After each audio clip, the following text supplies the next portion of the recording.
amagacho ITC eryo kubatuke birengerero byabo kubwatkana nengana yo kumurusia bisi omukonyi bumure wense Rigathi Gachagua korengana negati y'abananchi korose semeyo nigo batabuna echo siasa kitabwati obonge nchobonde bwense uchiasaba Kenya echo kirengete kwirena magega amagendro imeyense nigo igati abo babiri bakomocho umure wense Dr. William Samuel Ruto ase okugania koreta owatananeka gati ya eno mokonyoye ekyatebire gatali ekyorokererie kia aba bitokire kyo cyasaba Kenya bonsi bigokera bige kwirana magiga ensi ya Kenya.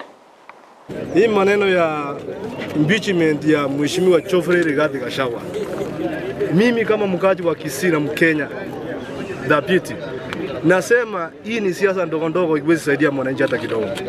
Mheshimiwa Rais, ukikumbuka ukitafuta kura katika eneo letu la Kisii mlikuwa mnasunguka na Rigathi Gachagua, lakini sababu ya kasumba ndogo ndogo umefika mahali umedanganywa utupe huyu mzee nchi.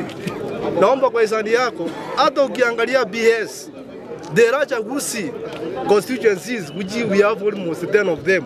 We don't have even a BS, but in Rift Valley we have almost 70%. Sasa kati ya Rigathi Gachagua na wewe nani yako na mukabira? Mimi naomba kwa hisani yako waje mambo ufanyie wananchi kazi ambayo walikupigia kura asubuhi na mapema. Ekitari kendo kiamana tokurangeli ugaiga ekenege ntegeke wote na bobwate chinguru inge batali nkubutira Rigathi Gachagua boka baje gotoletera gaiga tukaitena mangana toja kugamba ayaba Kenya.